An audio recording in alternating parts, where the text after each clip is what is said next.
So as I said, I want to talk a little bit about motivators, and we'll get into that here in just a second. But for the month of August, this is the production numbers that we had for everybody on this team here, the Pritchett Base Shop, for the month of August. We had Mr. Earl Jones with $683.40, Delbert Kleinick with $945, Tanisha Smallwood with $1,150 on 2 apps, Ralph Osuna with $2,410 in production, Patrick Kasparidis with $5,143.08 on 3 applications, Mr. Mike Gamba with $5,710 in production, Theresa Schmitz with 2 apps for $6,186, Chad Corbin, which we probably might still have to dig in and get this corrected because it's still showing up a little bit off, but in opt right now is showing as $8,315.64. Mr. Everett Allen breaking that $10,000 mark with 7 apps for $11,256. Doug Suttonfield, 9 apps for $12,172 in production. Mr. Ike Munello, 10 applications for $32,456 in production. And Edward Pritchett with 21 applications for $48,116.92 in production. So that's our month of August. And I know we all have our commitments for the next 5 weeks. You know, it's a 6-week commitment that you made to yourself. And as I was stating yesterday, what are you doing to work yourself towards that goal, right? And if you would, like, what was one thing that you did yesterday? One thing that you did yesterday to get towards your 6-week goal. So by the end of this month of September, that last turn in, which the last turn in for the month of September is going to be on the 29th of September. What is one thing that you did yesterday? I want you to post that in the chat here this morning. What is one thing that you did yesterday to move yourself towards that 6-week goal? Scott, you had your hand up. You said post in the chat, so I'll just put it in the chat. Okay, well, hey, you put your hand up, so hey, go ahead and comment. You can sit live and in person. I'm okay with that. What? I did 3 things yesterday. I sent text messages out to my my warm market. I exposed my identity and did not no longer an undercover agent with some folks, and so that was a big one. And then I got my ops system set up, and I dumped 102 leads into my system. It only let me buy 100, so I have to like. That is one of those limits. I'm like, dang, man, I'm trying to give you more money, and you're limiting me. So anyway, so I dumped 102 leads into my system yesterday, and I'm gonna be banging out those phone calls. So awesome. Just so everybody could and there's no wrong answer on this. I mean, the fact that you sent out that text message is that in and above itself is what you can do to get started. What did your text message say, if you don't mind sharing, Scott? Well, I chat GBT to general deal just to get some kind of like baseline, and then I critiqued it to I took those bullet points and specialized it to whoever I was sending it to. So here's one of them that I said. Now this is somebody that I haven't talked to in a long time, but I've been friends with her and her family for, you know, a few decades. And I just said that I'm pretty excited to share with you that I've started a new gig as a life insurance agent. Not as boring as it sounds, trying to be a little, and then, it said I'm still doing some event work as it comes up, but I really found something that fulfills my service-related personality. So it's been an amazing transition. And then I said, I can help you and your kids with tax-free retirements, mortgage protection, or anything that you need along those lines, and would just love an opportunity to catch up with you in general because we haven't talked in so long.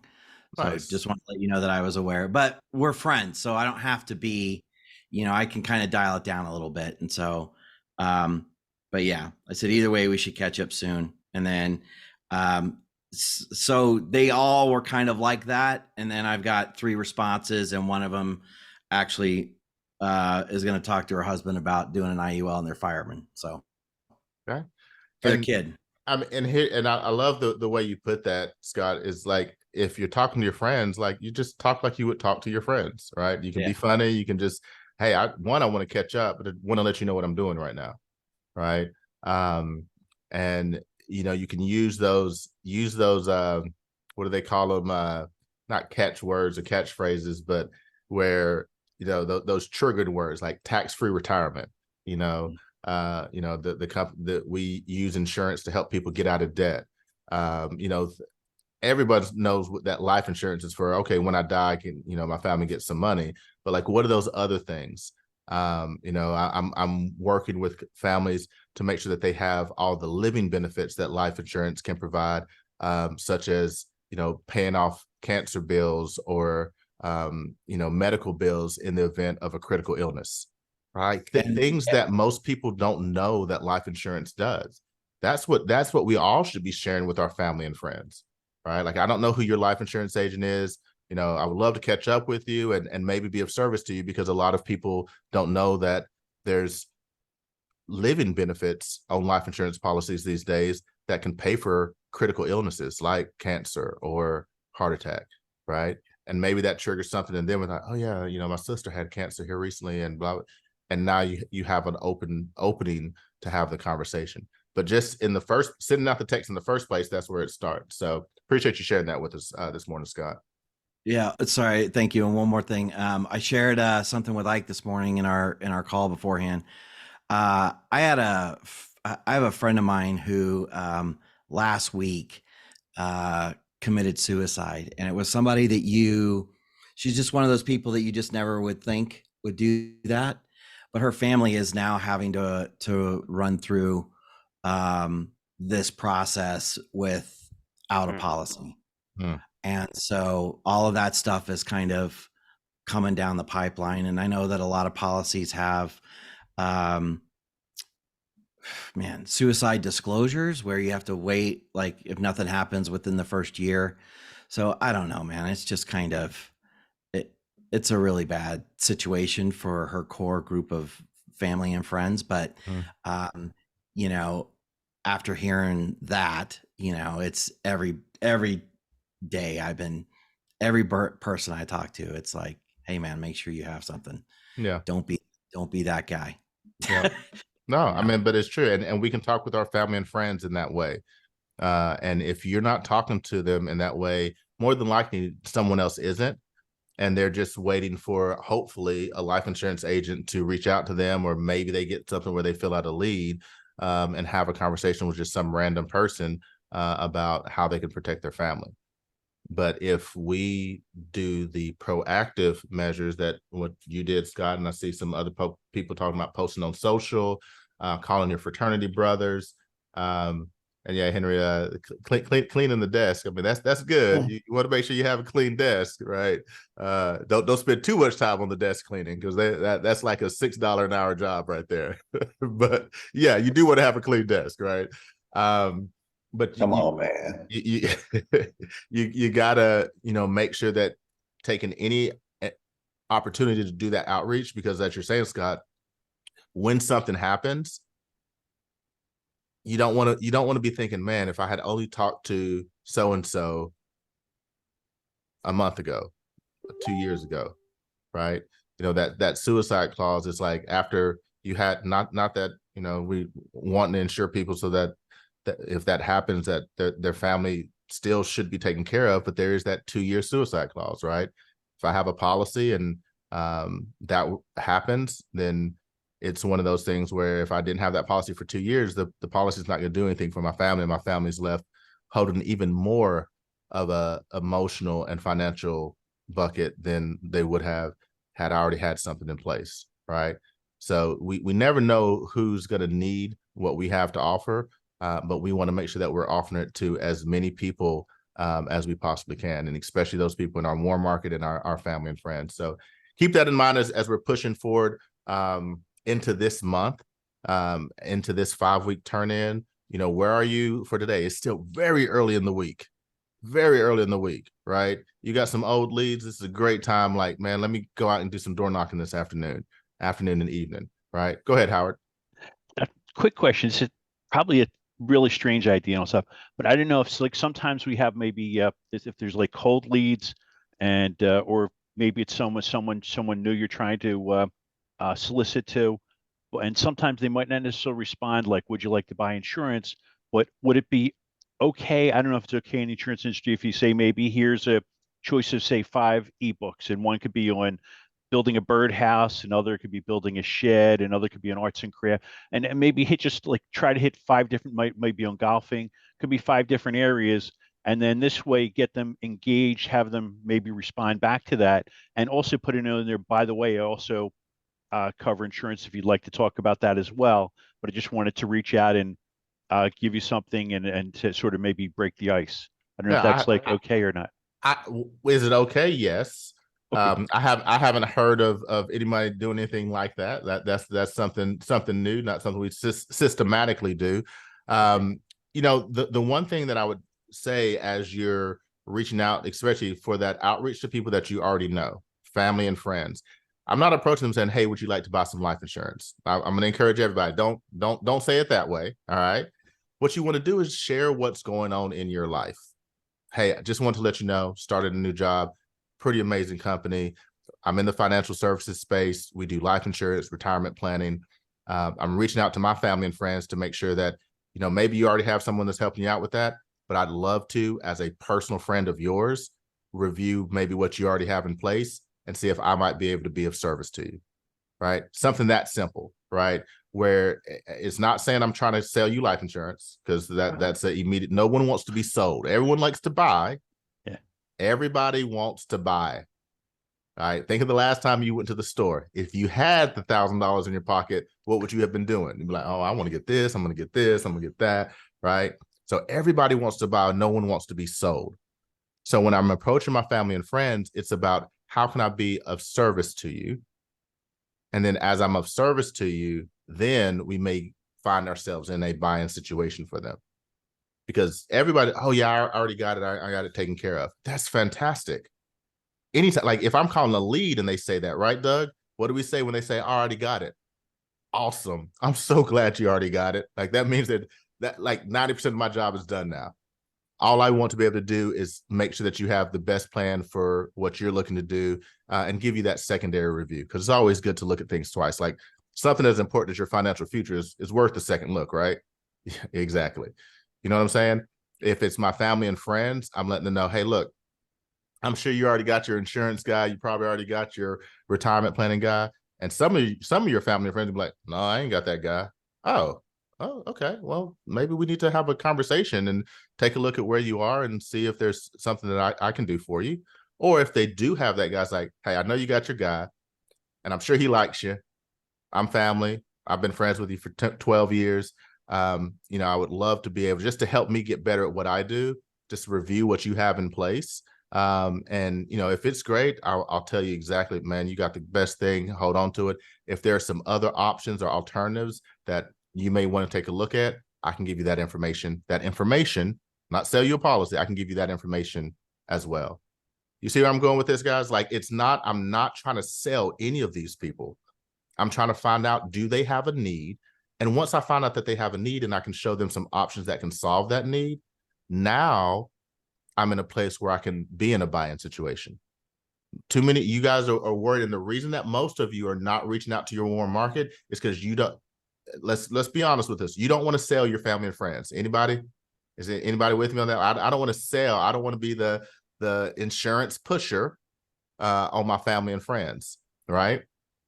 But do I want to help my family and friends know that they have the right thing in place so that, God forbid, something happens, their family is going to be covered?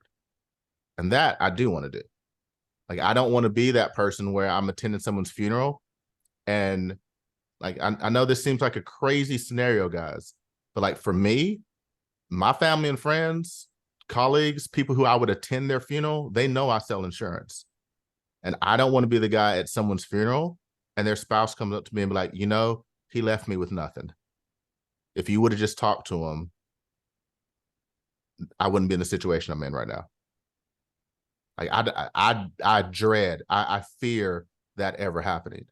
And so that's why social media wise, I post, hey, this is what I'm doing. If you need me, comment, like, share, DM me, right?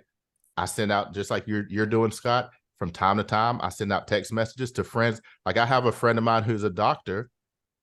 He was my college roommate sophomore year and junior year in college. They just had their first daughter. Was it yesterday? Yesterday or the day before? He sent me the text, and I got the baby pictures and all that stuff. And of course, I sent back, congratulations, man, welcome to fatherhood, blah blah blah blah blah. Hey, we need to pick up that conversation about the disability insurance we were talking about a year ago. Now, some of y'all may be like, you use that as the time to remind him that y'all talked about. Yes, I use that as a time to talk about that disability insurance. He's a doctor. He uses his hands. If something happens to his hands, do you think that income is going to keep coming in, or is it going to stop? He just had a daughter. What is he thinking about now that like before it was just him and his wife, they work, they travel, like they're just, living their life.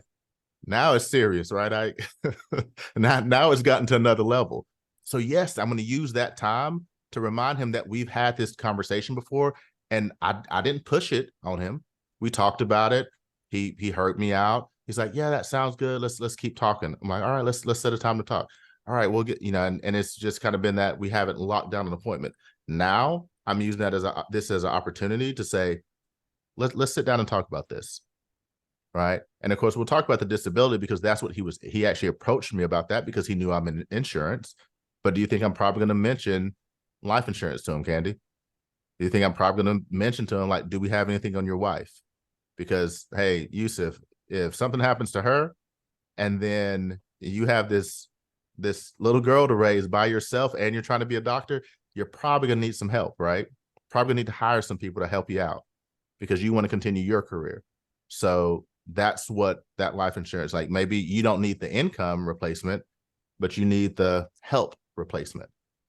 Right? It's thinking about what this does. It's not what it is, it's what this does for the people that I'm talking to. Even with my clients, what is this going to do for you? Not what it is. What it is a piece of paper that says an insurance company gave you $100,000 in the event of this, or that. That's what it is. But what it does is relieve this stress, relieve this worry, make it so that you can just live your life and you're not worried about what would happen if you weren't here.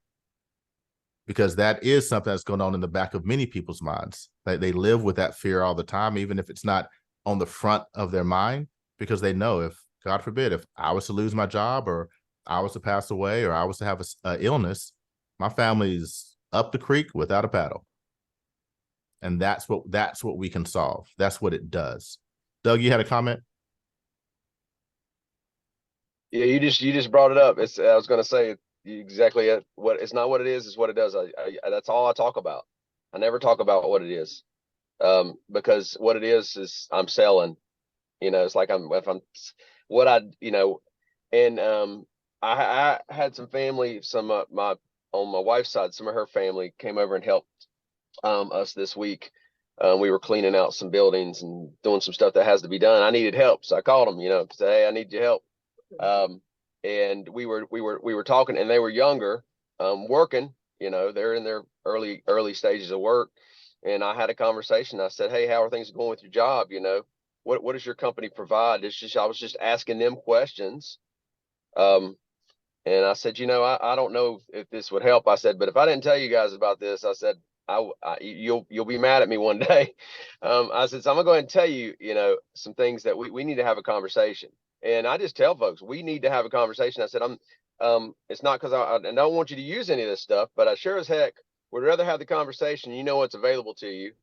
And I said, I've got these things, I've got stuff like this. I said, I just wish someone would have shared this with me, 40 years ago. And maybe they did. I just wasn't mature enough to handle it at the time. So, and they're again planted the seeds and, sent out text yesterday, follow-ups, and they both are ready to go.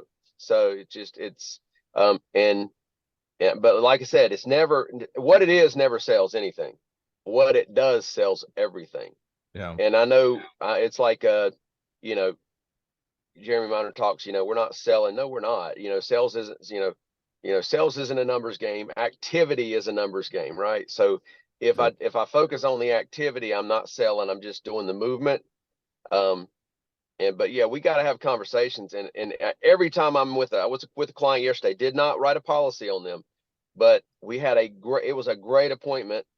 And I've learned with folks, sometimes folks do need time, so, what I did is I said, hey, guy, the husband was like, when you going? I said, I'm back here next week. I said, because she said, do we have to make a decision today? No, you don't have to do any. I said, first of all, you don't have to do anything. You don't have to do this. I said, but let me explain what this does. So when you guys are thinking over the next 7 days, and I rebooked another appointment with them. So I've got another appointment with them, same time next week. So they got 7 days. I said, so I want this to be proactive for you guys, not telling you what to do, but I want you to really think about what this does. And it's what you're talking about, Edward. And that's every conversation I have, I always think about what things do. Yeah. Because what's funny is when you have those conversations, hey, Edward, just so you understand what this does, because I don't want you to ever use this, Edward, but I want you to understand how this works. So how, that benefits you and your family. This is why we're doing things, right? And when you have those conversations, I find that my clients start to talk. They start to open up. Rapport is 100% better. Rapport is very important. If I don't have rapport, we're not happening. So, and what it does helps build rapport, because what it does gets them talking and thinking about themselves. And it's like Jeremy Miner, I don't want to tell them why they need it. I want them to tell themselves why they need it. So when they say it, they're not telling me, they're telling themselves. And it's very important, because something happens in that dynamic. I will tell you, I'm going back to that house next week. They're going to make a decision. Because I told her, I said, what this does is I said, this isn't the end all be all, but what this does is, I said, you guys got 4 grandkids living in your house. And I said, you have to have the, I'm not telling you what you need to do, but I said, you have to have this. I said, because if you don't, this is what this does. It does something either way. So if you don't have it, this is what it does. Yeah. If you do have it, this is what it does. So I'm telling you, you just drop the boulder, and I want everybody to catch it and think about when you're having your conversations. And I'm not telling you guys how to sell or anything. That's not how I work, but that's a big deal. When I learned it's not what it is, it's what it does. And when I started thinking about it, and I said, hey, you need to adopt this in your conversations. You need to really think about this when you're talking, when you're listening. And to me, I need to listen better than I talk. But when you talk about that, they'll open up, they'll start having conversations, and it changes the whole dynamic. But yeah, it's not what it is, because what it is selling. What it does is buying. So. Yeah. No, most definitely, Doug. And that's, I mean, this conversation, we'll have to hold off on the motivation conversation till tomorrow, but this was good, because I mean, that key thing right there, whether you're talking to someone or talking to a lead, if you can remember, I'm not trying to sell you what this is, because that's exactly what you're doing. You're selling in that situation. You help them buy when you talk about, this is what this does. This is what it does if you have it. And this is what happens typically if you don't. And they can fill in what happens if they don't have it, right? And he said, so what does it look like right now? Like, if you were to have cancer, if you were to pass away, what would life look like for the family? Let them, and then keep asking why, and bring up, how does that feel? Well, it makes me worried. Okay, worried. Remember from our training last week, right? Just repeat the one word, worried. Well, and then they go on and they tell you the story of not having it because they don't have it now. So, okay, well, let me tell you a little bit about what life insurance actually does and what it would do in your situation, what having the living benefits such as critical illness would do in those situations. Okay, how would that make you feel if that was what was going on for you? Okay, all right. Oh yeah, you'd feel more confident, more secure. Okay, confident in what way? Right. Like, we can use the negative emotion. I'm gonna just repeat that word. I'm gonna use the positive emotion to get them, And then, as you're saying, Doug, they persuade themselves, and now they're buying and you're not selling. And we do that with the people that we know, our warm market, and we do that with the people that we don't know. Teron, when you're on the phone with a potential client, right? When I'm trying to book appointments, I'm trying to elicit emotion by using exactly that. You send in this form for mortgage protection.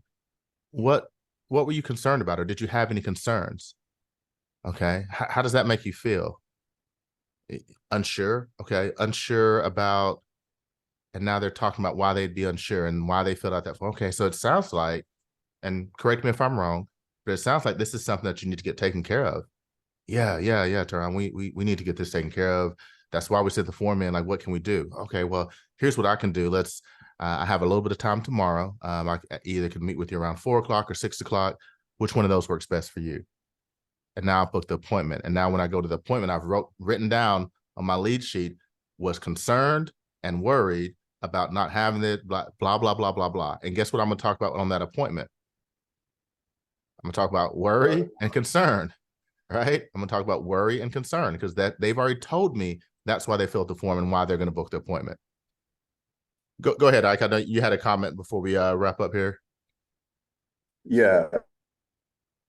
Ike Manel, Director, Edward Pritchett. If my internet freezes, I got this super duper internet and it's freezing, and I'm just like, But I wanted to talk about, because as I hear you and Scott and Doug talking about reaching out to people, I wanted to comment about, like, that's the action. But as I sit here and think about the person that's on here and is in the mode of, I don't know if I can do that. I don't know if I have it in me to reach out to somebody, because I start thinking about myself, and it reminded me of whenever I was younger, and I was working, because whenever we're younger, we're taught, and I don't know about you guys, but I was taught whenever we went to people's houses, don't ask for anything, right? You could be as thirsty or hungry, whatever you want, but you go to somebody's house where there's a family, don't ask for anything, right?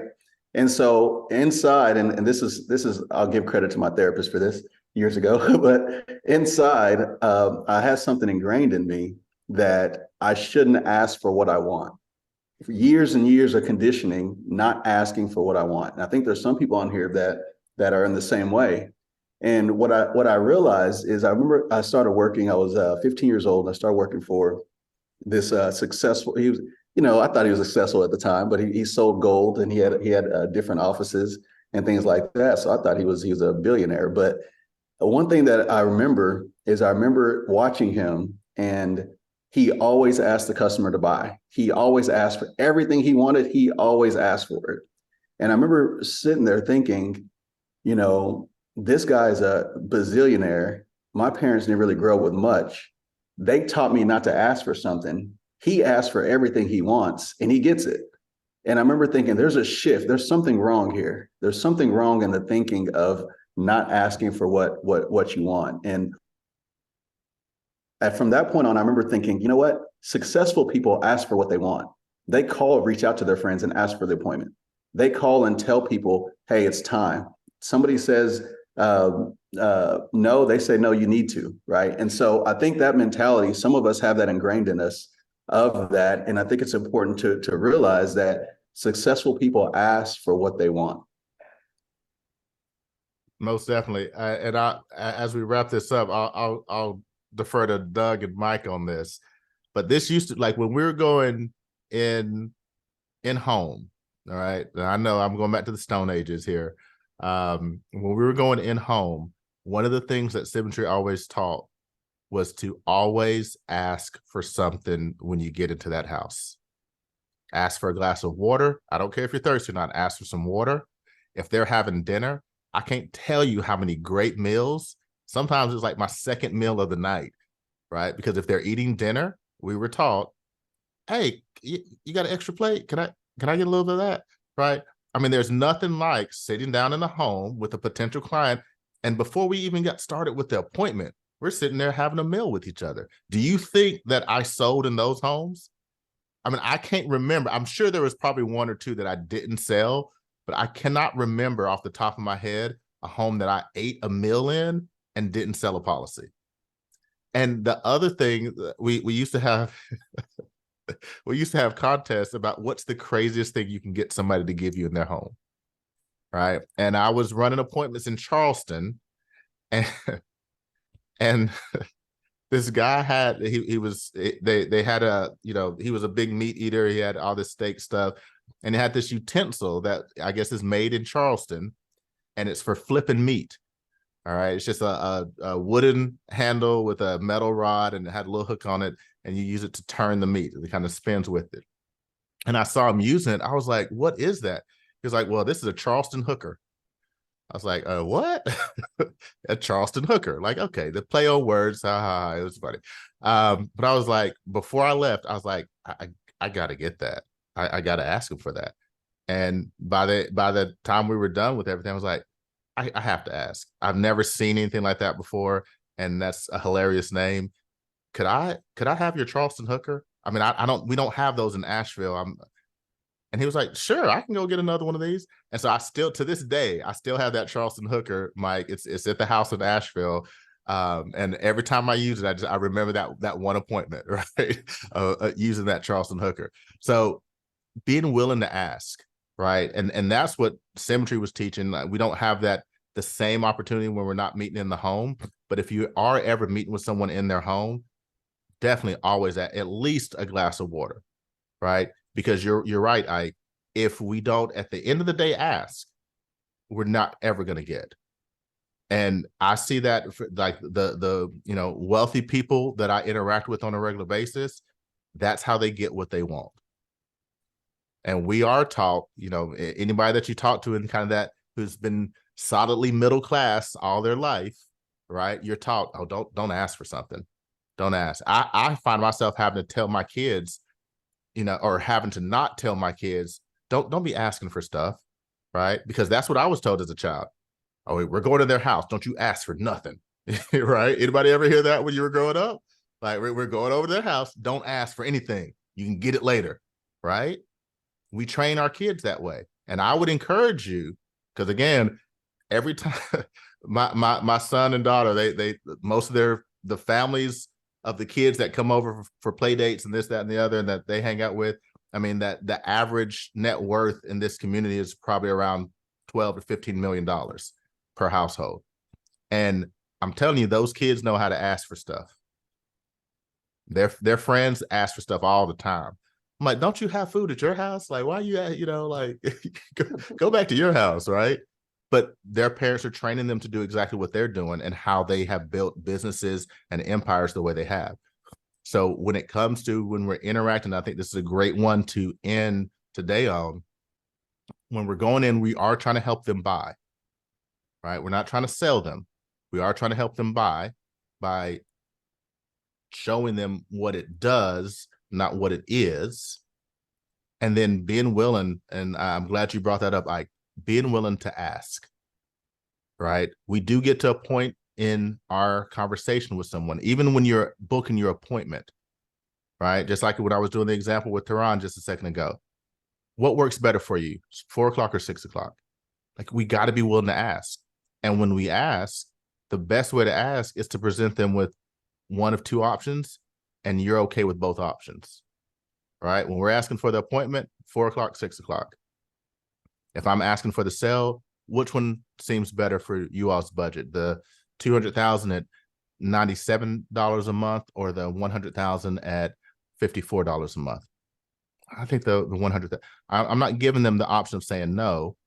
I'm making a request of which of these two are you going to go ahead and do, and that's being able to do the ask. But get into that mindset where I'm willing to ask somebody to get them to move the process forward.